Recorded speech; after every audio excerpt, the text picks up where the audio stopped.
welcome to the first episode 0 for the Dungeons, Drive-Ins, and Dice podcast, a new actual play podcast centered around RPG games, as always, homebrewing, and friends. This is the beginning of our first recorded and edited campaign titled Delta Dawn. First, a little bit about our table before we get started. We've been playing various role-playing games together for about a year and a half at this point. We've been playing live, and I finally got the drive together to start editing it with the beginning of this new campaign. We're a diverse-ish table with a skew of interests and approaches to role-playing, which we've found creates a cohesive and free-flowing story, and now we'd like to share that. Now that I've told you a little bit about us, let me tell you a little bit about the game and the story that we will be playing. If I've yet to say it, during the Delta Dawn campaign, we'll be playing Dungeon World by Sage Latora and Adam Cobell, which uses the Powered by the Apocalypse system. Traditionally, it is high fantasy, a world filled with magic. In this system, for those unfamiliar, the players roll 2 six-sided dice in order to affect the outcomes of the actions that they make.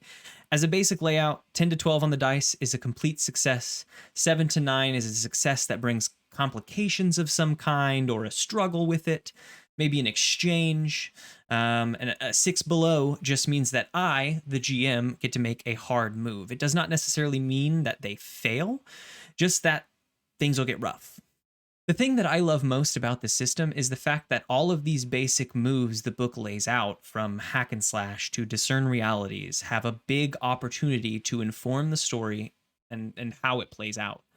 We have been playing a lot of Dungeons and Dragons together as a table, and the thing that I get excited about when thinking about the Powered by the Apocalypse system is that things basically never become a roll-off, right? You never get locked into a combat situation where it's like, I roll, the enemy rolls, my teammate rolls, I roll, the enemy rolls, we're attacking in a circle, because the cool things have come to a pass or a fail, or it just didn't pan out to do a cool thing, and so it kind of sometimes turns into an attack circle. The thing I love most, I think, about Dungeon World is the fact that we avoid that situation. All of these moves, when describing them, hack and slash is not necessarily all about doing damage. Yes, you do a little bit of your damage, but how well you do that 12 may lead to you dismembering someone, which stops them from running away. Now the story can progress. Maybe you accidentally kill them, and now the story progresses in that fashion. It just, to me, it's all built around how the story unfolds, and that is the good thing about this system, and why I'm very excited to be featuring it as our first campaign. With that in mind, I want to follow up by saying that we're playing in outer space. Like I said, we've been playing D&D together for quite a while. Many of us have been playing for about 10 years now, and it's all high fantasy, right? We've done the high fantasy. We've been playing high fantasy for 10 years. I've beaten up mages and traversed dungeons. I've killed dragons, and I've done the bit, and we all have, and that's great, and we love doing that. But with this campaign, I wanted to break those layers a bit, right? I wanted to open that up. Now, if we're in space and we have the expanse of the universe to go across, we can find a world where it's high fantasy. But it also opens up new ideas and approaches to things that maybe I don't even have right now to explain. It creates an infinite possibility rather than a high fantasy specific possibility. This might seem a little bit counterintuitive to a fantasy role-playing game like Dungeon World. However, I have spent a little bit of time on my own, quite a bit of time on my own, homebrewing the missing pieces, right? We needed a little bit more. And I know that there are systems out there that do that. The one that I felt most comfortable with was Dungeon World. I've played it a little bit in the past, and I really enjoyed the way the story laid out, and I find that I think you can put this blanket of Dungeon World kind of over things. And I know that there are other systems. This is just the way that we sort of wanted to approach this. On to the universe. The players will be undertaking an exploration across the universe to the border of the territory of the Back Atmos star system, the largest galactic empire and the known universe. Back Atmos began small. It was a highly advanced civilization spanning across the surface of an entire planet. As their hunger for knowledge and power continued to outgrow the confines of the world they found themselves on, the Atmos people took to the stars in search of it. As they spread across their galaxy, so did the influence of their highly advanced and developed technology, able to transform worlds in a matter of days into advancing civilizations. They quickly came to the conclusion that they needed a way to keep a hold on this position they had created for themselves. As leaders of their discovered pocket of the universe, using the resources and population of 9 different planets, the Atmos star system pulled together and, in a matter of decades, built the largest ship that anyone had ever conceived of. The Back Atmos Star System Galactic Orbiter, capable of traversing the galaxy and never needing to stop. The engineers and scientists worked tirelessly, in some cases over familial generations, in order to create a self-sustaining environment upon the ship. From engines that used the light and heat of the stars around them to the entire ecosystems of diverse gene pools of flora and fauna, they had thought of it all. The governing body now turned its eye upon the worlds beyond. Over the next 2 centuries, the Back Atmos Star System Brokerage and Protectorate Delta Guild and Allied Partnership was founded, and the ships known as the Deltas were sent out forever to expand the reach of the Back Atmos star system. Within 100 years, the Deltas had expanded the territory so vastly that the Basco seemed unable to keep up with the monetary and staffing demands of the many stations spread across the cosmos. Unable or unwilling, the stations had a hard time discerning. This is more or less where our story begins, in an enrollment office in the capital city of Cora Nu aboard the Galactic Orbiter. Now, let's meet the players.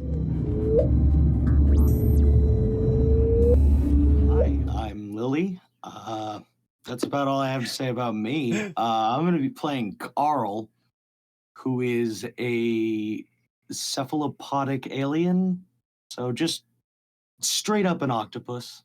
He's kind of new to the universe and thinks that there's something up, but does not know how to approach that or what he even suspects is up. He just believes the government's hiding something and is going into space.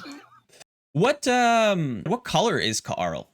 Carl is Like, naturally, I know you have a little bit of most like translucent, okay. but I'd say it's like a bit of a tint of like kind of bluish, but the translucency can definitely overlap that because of the camouflage, like is designed to blend in. Mm-hmm. But kind of like a chameleon's green, but a chameleon doesn't always have to be green. Right. Okay, but like the chameleon's blue, but the octopus doesn't always have to be blue.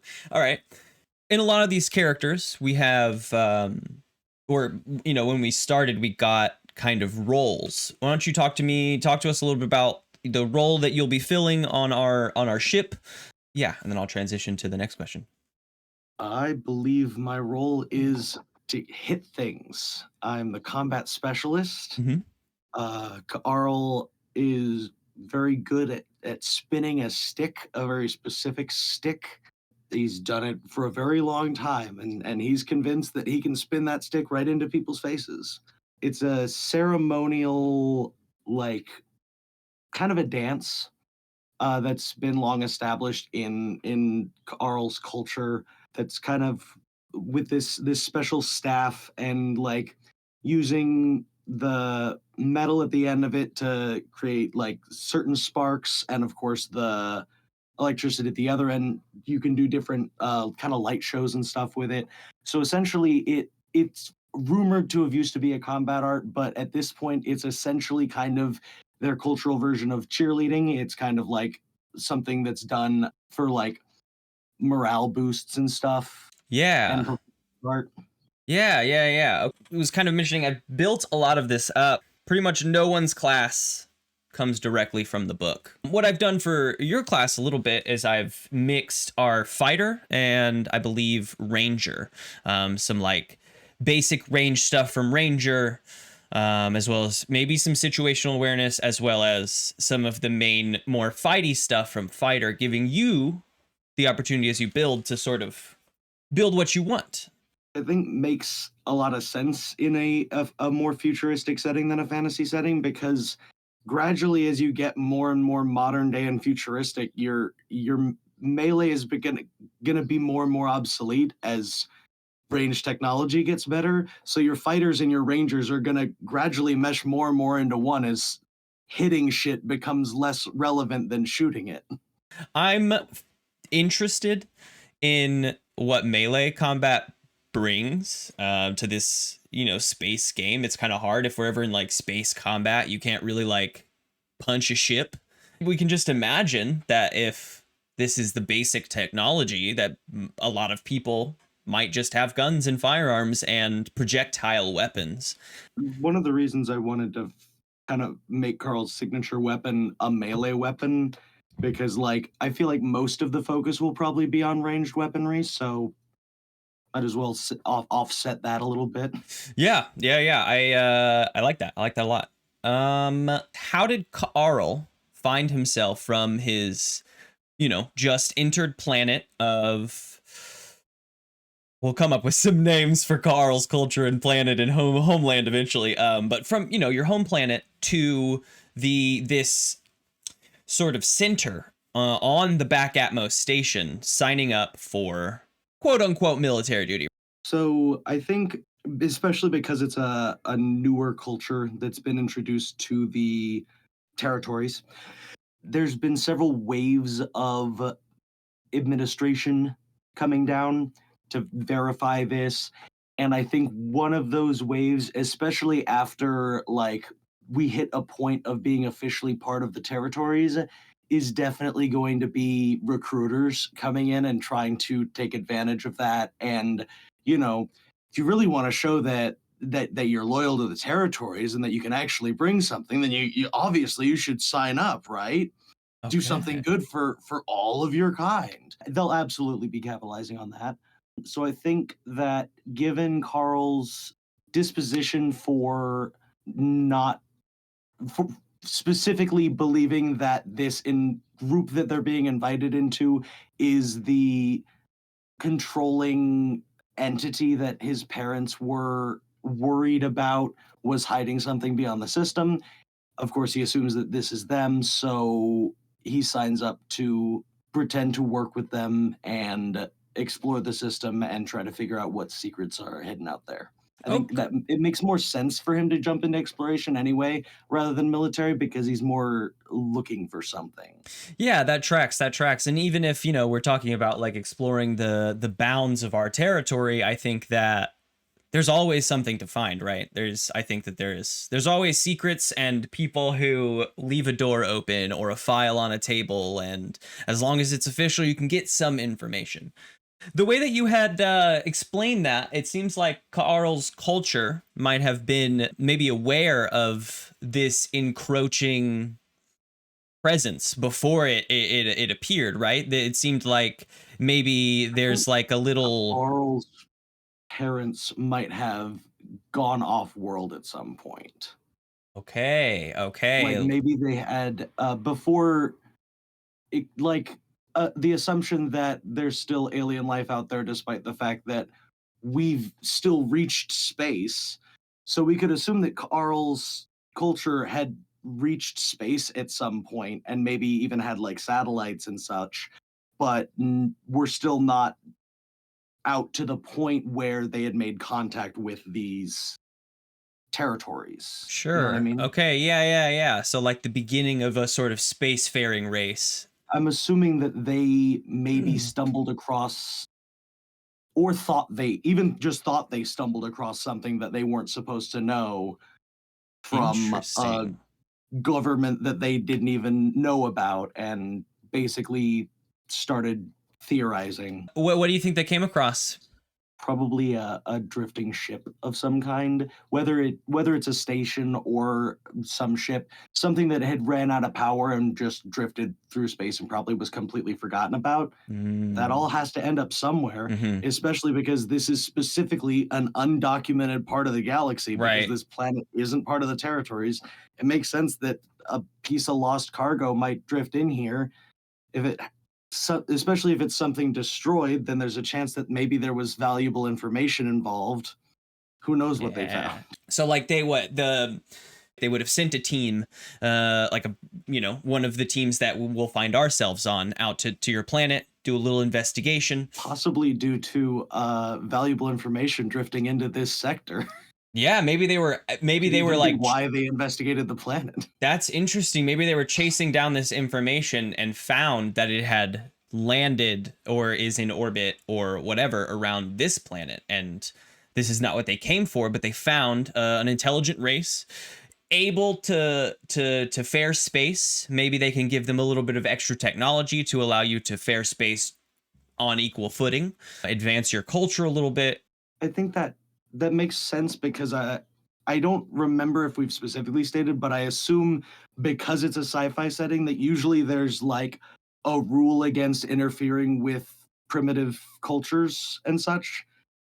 Like you can't interfere with something that hasn't like discovered space yet. Yeah, I So think that like that makes sense.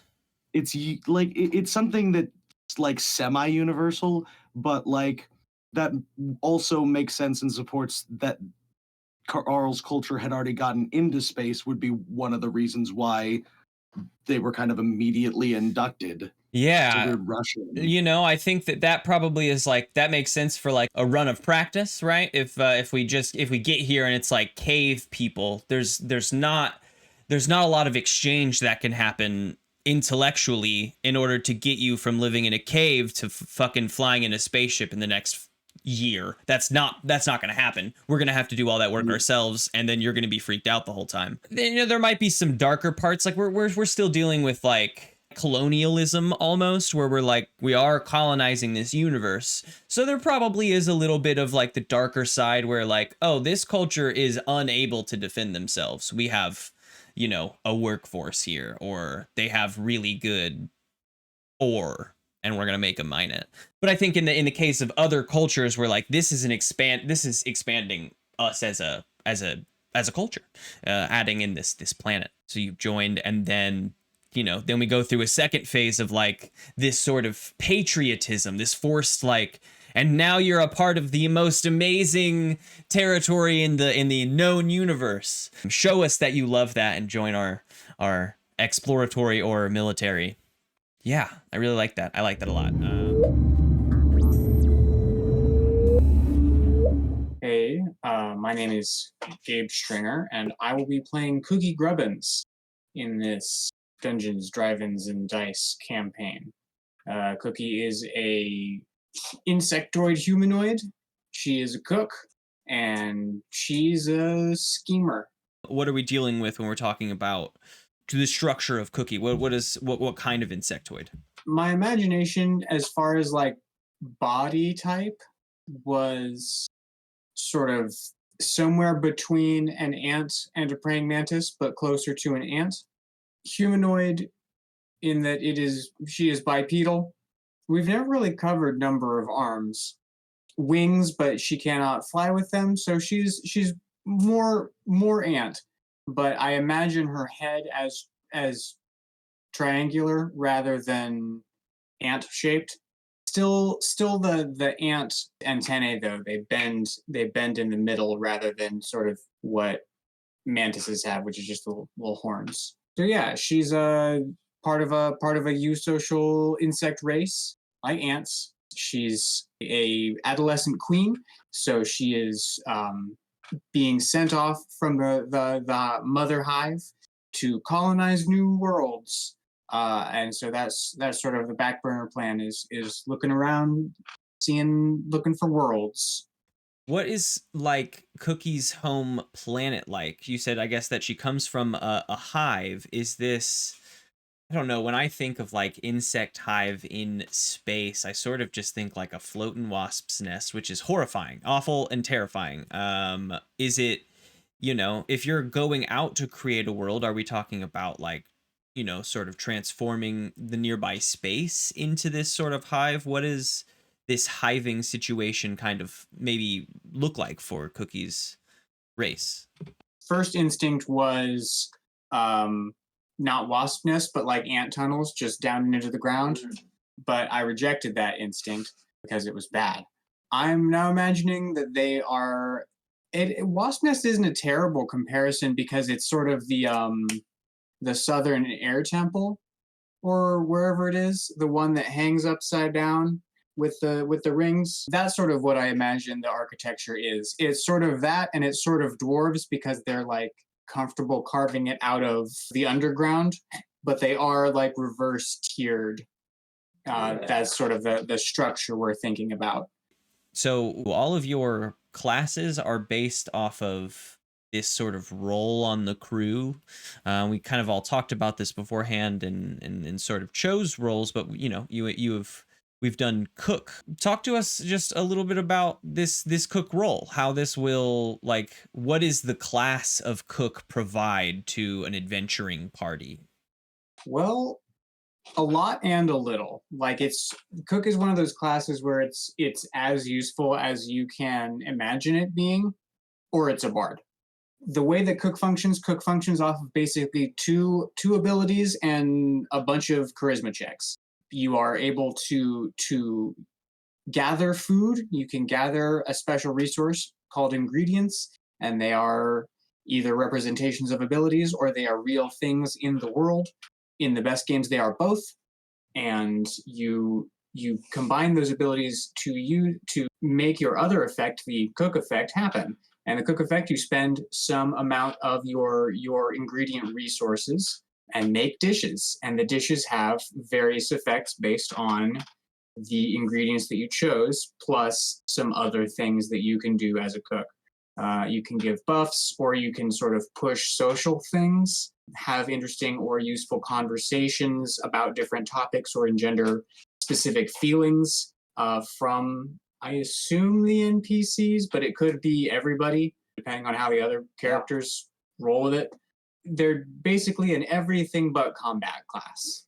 How do you feel about we've as a role-playing table played a lot of Dungeons and Dragons. So how do how do you feel about switching over to Dungeon World and this sort of, we're taking high fantasy Dungeon World, right? Like swords, shields, bows, and turning it into a sort of high tech fantasy space adventure. How do you think these things sit? I think that Dungeon World lowers the barrier for entry for role playing games down a whole bunch. So you're not bogged down in mechanics or different kinds of dice or any of the different rules or movement or items to a great extent. So it really does come down to your ability to tell a story and work with other people to make plot happen.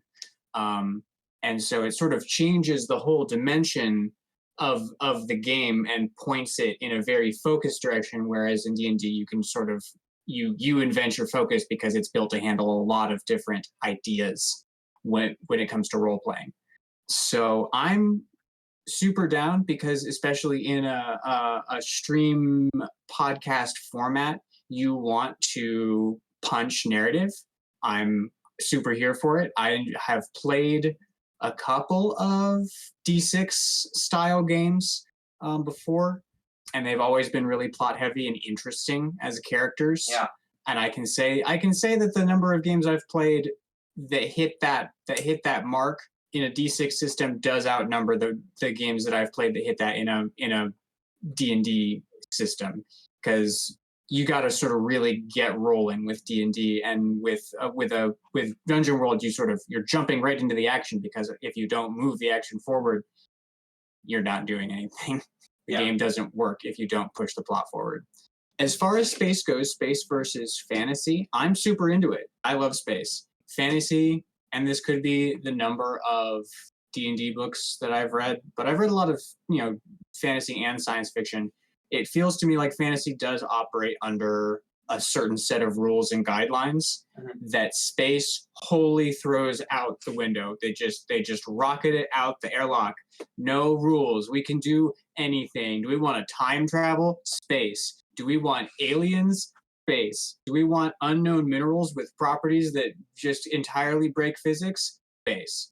So I think space is a fantastic toolbox to pull absolutely anything out of. It has the potential to be really, really fun. We just have to come up with the ideas and then say, okay, how does this happen? I think space is great that way. That I think, yeah, that was one of my hopes in approaching this, is that it gave us that breadth of adventure. Cookie one day showed up at this center to sign up for the back outmost star system, the Delta, and be shipped out for exploration. Why has Cookie found herself here signing up? Or like, how has Cookie found herself here signing up?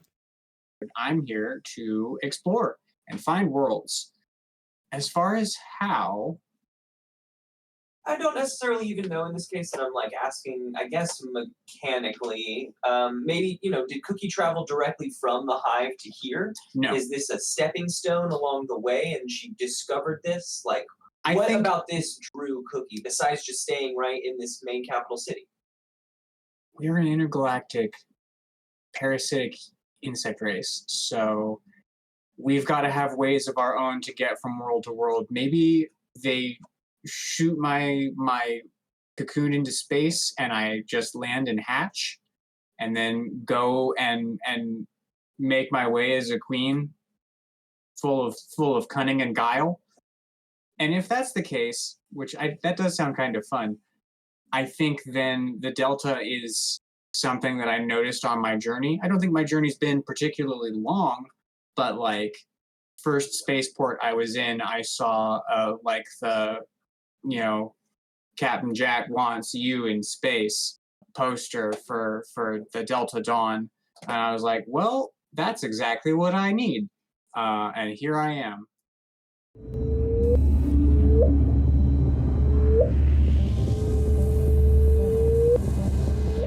My name's Dante, and I'd be playing the technician of the crew named BBW. It stands for Big Bud Wally, and definitely not anything else. Not anything else. He was once a party robot.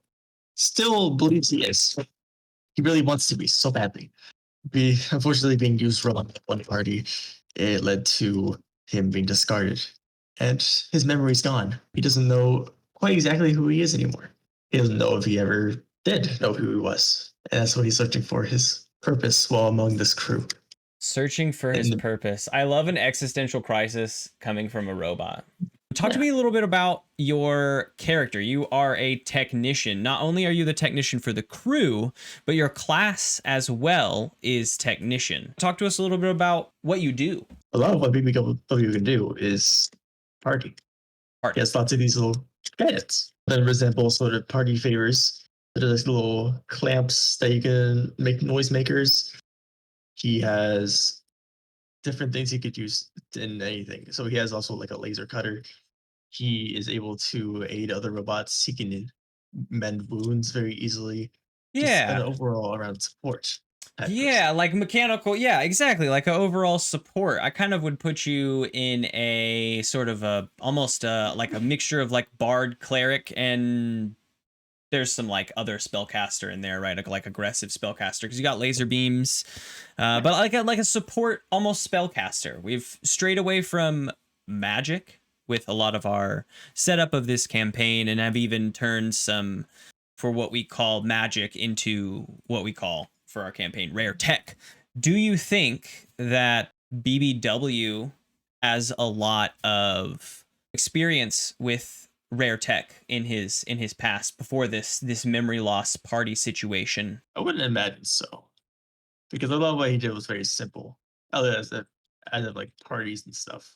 These kind of parties were more like you could say like adult parties, not like crazy parties, but no, I mean like definitely crazy parties. He has a built-in keg for sure. He can make balloons. He can dispense like ice cream if he wants to.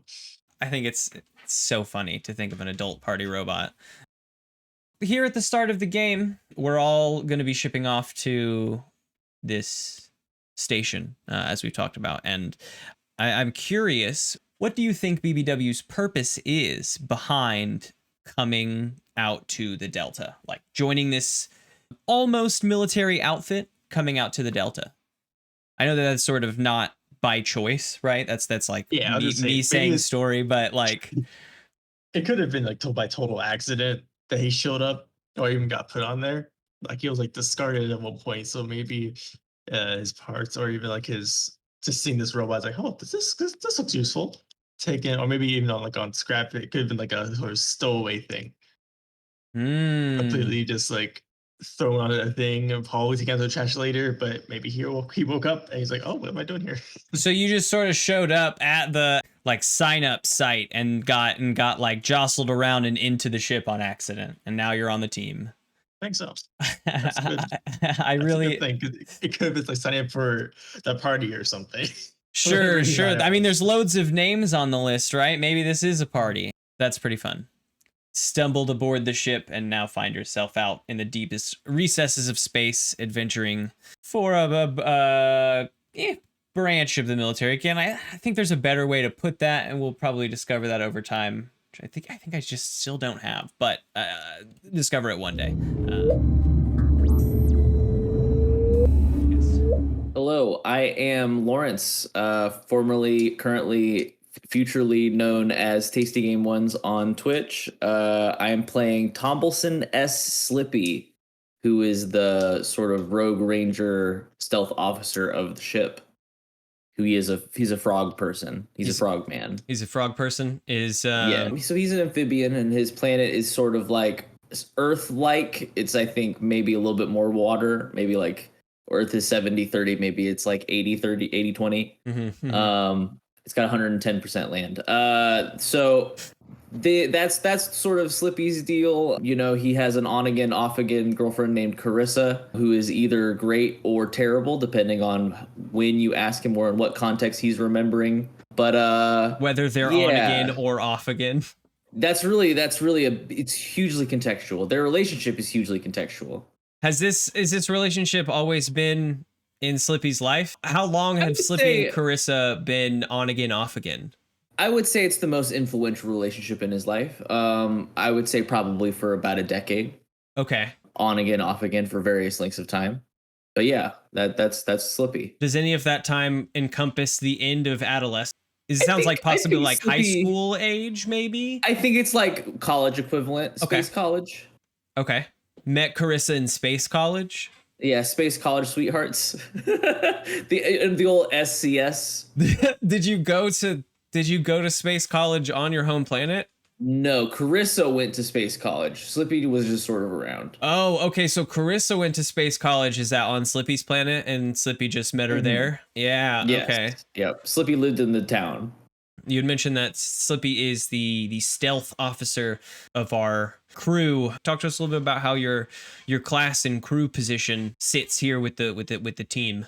Well, I am sort of like the lockpick sneak boy archetype, but there's a lot of interesting things that I think that I can do from a I guess charisma standpoint. You know, I think Slippy is going to be a pretty helpful person, generally speaking. So there's a lot of little quirks within the class that you can do things with. Like there's a poison that makes the next person that they see friendly, or they become friendly to the next person that they see. So, we'll probably be dabbling a lot of that, a little out of combat shenanigans. That's good. It sounds like I would say that we historically have not particularly taken to good charismatic characters. Usually we're like bad charismatic, and it's like making bad jokes at the wrong time and making NPCs mad, but we still get our way because it's just what are you going to do? Fight the level 10? Yeah, warrior? Exactly. No, at some point, I'm a shopkeeper. The characters kind of become, their ego gets to them. Slippy's just sort of there. I'm not gonna lie to you. Yeah. Talk to us a little bit about playing Dungeon World in space. There's a lot more variety from session to session, I would imagine, compared to D&D. D&D travel takes a long time, but having a spaceship and even having like our own crew's little spaceship, that's going to be quite significant as far as the types of travel that we can get up to. And I definitely have mostly played high fantasy settings, but I also am very into like Warhammer 40K, and so science fiction is also very near to me. So I think it'll be good. I think it's a good variety, and I think that is just compounded with being in space and having a spaceship go to various planets. So how did Slippy find himself from his home planet aboard this capital city ship? I would say probably Carissa told him to fuck off, and he took that literally this time. He probably just pouted his way onto maybe a transport ship and then pouted his way to the capital ship all the way off planet. Can't fuck off more than that. He probably thought to himself. Did that pouting continue into the enrollment offices and out to the bounds of space, or is there anything else behind Slippy doing this? I would say maybe out front of the enrollment offices, the recruiter might be like, "Hey, that looks like a guy who needs some purpose. Let's get him a uniform and get him doing something." And I think that probably is what Slippy sort of found his way. He just sort of threw himself pretty whole hog into it. You got to pass the time until they're on again. Has Slippy kept Carissa up with where he's at, what he's doing? Do you guys have an exchange of communications? He sends her letters. Okay, so he'll get one, every several months. Does Carissa do a lot across the universe? She do a lot of travel, a lot of like different ordeals and business. I don't imagine she does. I imagine she's pretty much a planet dweller, as we in space call them. Yeah. Okay. Is she stationed still nearby Slippy's homeworld? Upon Slippy's homeworld, at least as far as your last communications go? Upon the Earth of Slippy's homeworld, yes. Interesting. I would say so. Okay. So she's there for something. And when we take off on this adventure, when's the last time that you have heard from Carissa? It's probably been a couple months whenever we jump in on our characters. We'll probably by session 15 or so receive something that might lead us in a direction. Okay.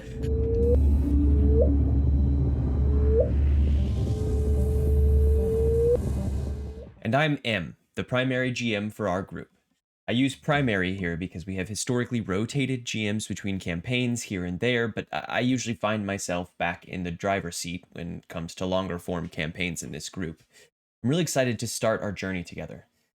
As a show note, our first couple episodes will be released weekly. However, following episode 3, we will default to a bi-weekly release schedule in order to stay on top of creating the content required. Thanks so much for listening in. Welcome to the Delta.